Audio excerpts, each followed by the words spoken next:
Terdapat tiga hal yang disampaikan para peternak kepada Presiden Joko Widodo di Istana Negara Rabu kemarin, yaitu berkaitan dengan persoalan budidaya dan bibit ayam petelur, pakan bagi ayam petelur berupa jagung yang cenderung naik harganya dan dari telur yang saat ini rendah. Dan untuk mengulasnya kita sudah terhubung dengan Guru Besar IPB dan juga pakar pertanian dari Pak Dwi Andreas Santosa. Selamat siang Pak Selamat Andreas. siang, Mas.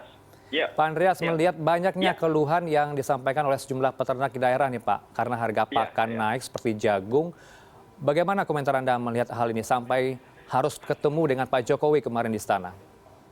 Iya, memang antara pergerakan harga telur ayam dan pergerakan harga jagung ini tidak sinkron, Mas. Jadi kalau kita lihat pergerakan harga telur ayam ini setahun ya, polanya itu biasanya di awal tahun itu tinggi, lalu kemudian mulai menurun dan terendah nanti di bulan April. Dan setelah itu dia akan naik kembali dan mencapai puncak tertingginya itu di bulan Juli. Setelah di bulan Juli, kemudian Agustus, September mulai turun lagi dan terendahnya nanti di bulan Oktober. Jadi setelah itu November, Desember naik lagi. Nah ini pergerakan harga telur ayam dan juga ayam pedaging sebenarnya hampir sama pergerakannya. Sedangkan pergerakan harga jagung itu akan turun, dia biasanya dipanen raya sekitar bulan Maret April. Itu akan turun. Sehingga mengapa harga telur ayam walaupun turun tapi harga pakannya juga turun nanti di bulan April kan seperti tadi saya sampaikan. Tapi setelah itu harga jagung akan terus mengalami kenaikan. Nah, dan nanti puncak-puncak tertingginya kenaikan ini ya sekitar bulan Agustus September itu mengalami puncak tertingginya. Nah, dan nanti bulan Oktober harapan kita bersama nanti akan sudah dimulai panen kedua. Harapan kita di panen gadu sehingga nanti harga jagung bisa ditekan agak rendah. Jadi itu sehingga memang tidak sinkron antara pergerakan harga telur dan harga jagung itu sendiri. Lalu berapa komponen jagung, Mas? Komponen jagung itu meliputi 45% untuk pakan. Pakan ayam petelur itu 45% jagung, 35% konsentrat, dan sekitar 10% itu dedak. Jadi jagung ini menempati porsi utama. Di konsentratnya juga, di sana ada jagung juga. Jagung dan juga kedelai.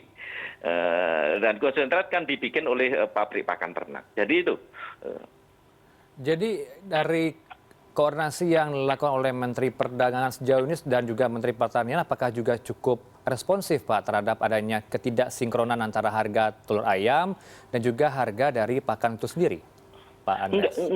Saya kira agak sulit ya ditanggulangi melalui kebijakan pemerintah.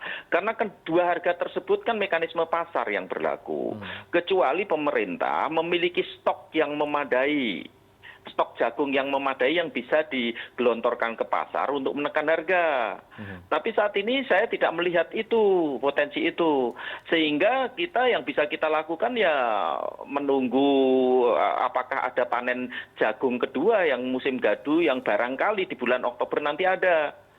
Itu. Dan juga berharap juga harga telur ayam ini naik sesuai dengan pola tahunannya. Jadi sebenarnya tidak banyak yang bisa dilakukan oleh pemerintah. Baik, ini kan persoalan biasa mekanisme pasar, tapi apakah sejauh ini Betul. responsif Pak dari pemerintah sendiri, dari Mentan dan juga Menteri Perdagangan ini? Nah sayangnya tidak, karena pola ini terus-menerus terjadi. Saya tiap tahun juga diundang oleh media terkait dengan ini kan. Ketika harga telur ayam, daging ayam melonjak di bulan Juli, walaupun sudah lewat lebaran katakanlah kok masih naik terus. Lah memang polanya kayak gitu. Pola itu ditentukan oleh apa? Ditentukan oleh produksi DOC untuk ayam petelur kan. Lalu sedangkan yang pola jagung ini, pertanaman jagung ya pola musimannya seperti itu. Sehingga kalaupun pemerintah mau, sekarang ini saya kira tidak banyak yang bisa dilakukan pemerintah kan. Yang bisa dilakukan pemerintah ke depan ya sudah barang tentu bagaimana pemerintah memiliki stok jagung yang memadai. Itu yang paling penting sehingga ketika harga jagung sekarang sedang tinggi-tingginya, pemerintah bisa menekan harga jagung yang ada di pasar tersebut dengan menggelontorkan stok. Nah, sementara ini kan pemerintah nggak pernah punya stok jagung, kan? Kalaupun ada kan sangat sedikit. Ah. Itu, Mas. Baik, untuk memenuhi stok jagung ini sendiri sebagai pakan ternak, apakah harus diimpor, Pak? Karena tadi pemerintah sudah menyebutkan mereka tidak akan mengimpor dari jagung itu sendiri. Untuk memenuhi stok jagung itu seperti apa yang harus dilakukan oleh pemerintah sendiri? Nah, kalau mengimpor sekarang diputuskan impor itu salah besar, kan? Karena tidak akan menjawab persoalan. Kalau baru sekarang diputuskan oleh impor, kan ya. Harusnya kalaupun pemerintah mau, impor itu sudah dilakukan sekitar 2-3 bulan yang lalu, sehingga bisa menekan harga jagung sekarang. Dan itu memang kelihatannya pola tata kelola pangan kita kan seperti itu. Ingat saja lah kisah beras itu. Bagaimana impor diputuskan ketika masuk panen raya. Nah, terus gimana kan? Nggak masuk akal, sama aja. Sekarang ini diputuskan impor, kan impor tidak bisa langsung datang. Perlu waktu. Itu jadi tidak akan menjawab apapun, sehingga yang bisa dilakukan oleh pemerintah yang the next step, bagaimana kita mengatur mentata kelola masalah pertanian atau produk-produk pertanian ini dengan lebih baik di masa depan. Salah satunya yang bisa dilakukan itu tadi sebagaimana saya sampaikan, bagaimana halo ya. Bagaimana pemerintah memiliki stok yang memadai. Sementara ini kan Bulog. Kan Bulog ditugaskan ya hanya beras, jagung serta komoditas lainnya yang juga menjadi tanggung jawab Bulog ini amat sangat sedikit. Nah, kalau Bulog bisa berperan besar, petani juga tidak dirugikan karena harga jagung itu kan jatuh sekitar bulan Maret April yang lalu, kan. Bahkan di beberapa tempat pengamatan kami di jaringan tani kami, Asosiasi Bank Beda dan Teknologi Tani Indonesia, itu di bawah 3.000, Mas. Bulan Maret April yang lalu. Sekarang melonjak 6.000.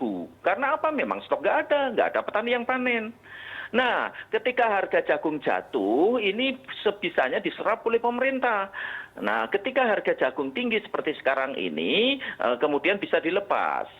Kira-kira harapan kami, pemerintah kalau bisa memiliki cadangan 10% saja dari total produksi jagung nasional, itu sudah akan sangat membantu. Kira-kira produksi kita sekitar 11-12 juta ton per tahunnya. Baik, terima kasih Pak Andreas. Kita harapkan pemerintah bisa menata kembali bagaimana persoalan ini agar tidak kembali peternak menjerit karena harga pakan yang cenderung naik. Terima kasih Pak Andreas, selamat siang.